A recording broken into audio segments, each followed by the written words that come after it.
new day on the horizon greets me from the east, and I reach out and kiss the sun, yeah. Always looking for new places and people to meet, and I thank the Lord for all He's done, yeah. 'Cause I got that feel-good feel inside, a feel-good feeling I can't hide, oh yeah. I just say yeah. It's a filter sales jamboree when you proudly display AC. The best care for that car, best protection by far. Sell America, sell AC. Gives you that refreshing new feeling, that feeling, refreshing new feeling. Only Coca-Cola gives you that refreshing new feeling. Get that feeling.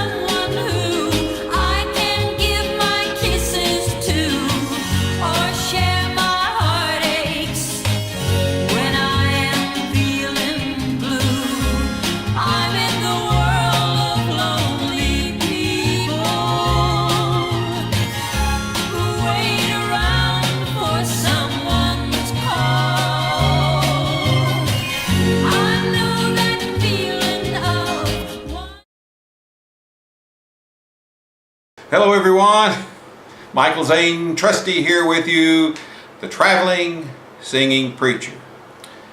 My time with the legendary Anita Bryant. Some do want to know, hey, what was it like being managed by Anita Bryant? What was it like staying with them, hanging out with them, things like that? So thought I'd share my story with you here. First of all, let me tell you that I was a singer and a songwriter living in Nashville, Tennessee at the time. I was introduced to Anita Bryant. She heard about me from some other people at record companies there, and so we made contact and there in Nashville. What happened is I did a showcase. Showcase is when you go to a big stage and you do a show with your songs. You showcase your talent, you showcase your songs, and you do a show there. And I did a showcase for her, and there was some others there. One of the companies that was actually there also was Starstruck, that was owned at the time by Reba McEntire, and several others, and a lot of big managers, big songwriters that were there that night to come out and listen to me. Well, you know, I didn't really get a chance to see what everybody else thought.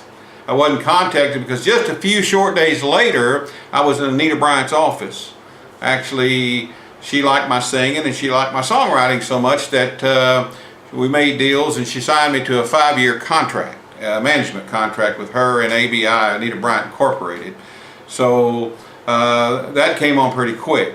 But she liked me, and I was about 28 years old. It was just a good thing at the time.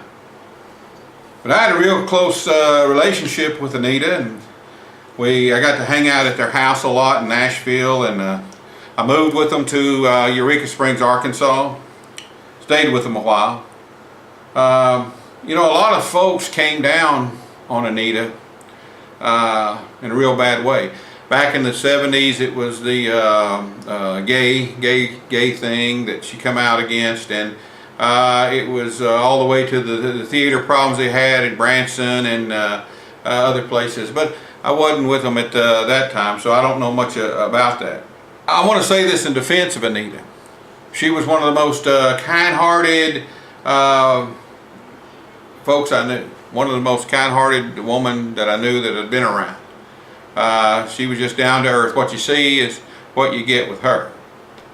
But all these problems did come up, and they happen. And in my personal opinion, now this is my personal opinion, I always thought and believed that Anita was a sheltered person, in a sense, and that's my personal opinion. In the sense that she had all these other people out in front.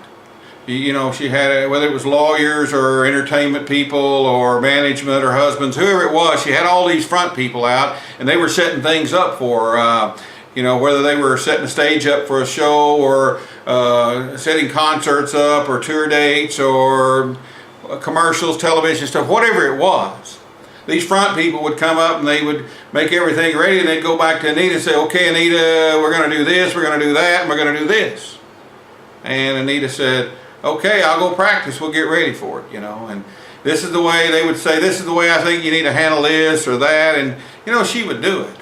And then when everything came down, you know, it all come down on her, you know, because she did it because of her popularity and because of her name. And, but, she, you know, she was always there to take that fall. But also, let me say this about her. She was a very strong-willed person. You know, if she believed in something 110%, she was going to do it. You know, she believed in it, she did it, no one held her back from doing it because she was all there 100% on that. But let me say this, as far as an entertainer, she was A+.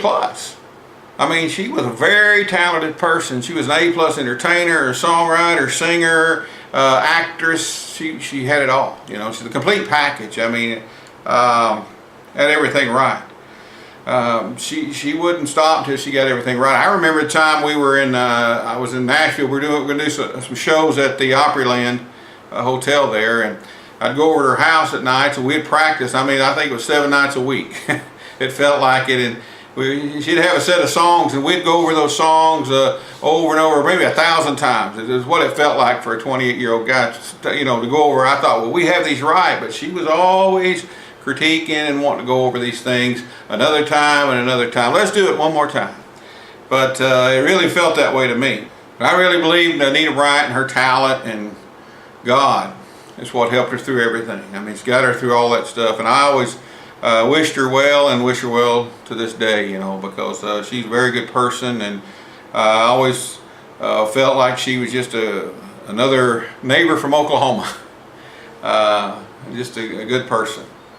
And I'd also sit around and listen to her tell stories. I could listen to stories for hours, telling them about President Lyndon B. Johnson and Pat Boone and Bob Hope and all the tours she went on and the Miss America stuff. I mean, I could sit around and listen to that stuff all the time. It was just real interesting. It was a real special time for me. But again, Anita for me was a great entertainer and a good person, and I appreciate everything she taught me and the people she introduced me to and the things that I got to do while I was being managed by her.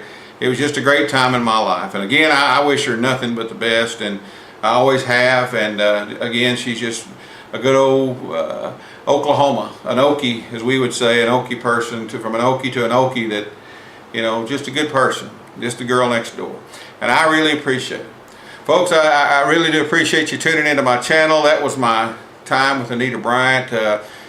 We travel here, we write songs and sing and show you some of our good positive things. And of course, number one, we preach the gospel of Jesus Christ. We want you to know that Jesus does love you, and He died, gave His life for you. But folks, I hope you subscribe to my channel below, because I've got a lot of more great stories for you, and some great information, some travel information, tips for you, and also some good songs. I hope you like the songs that I present to you, that I write, and that we sing here. But anyway, until next time, folks, appreciate you joining me. Stay tuned. We're going to learn a lot right here on this channel. Subscribe below. And from Thailand, I am in Thailand right now, so Wat Di Kop. See you later. Take care. Bye.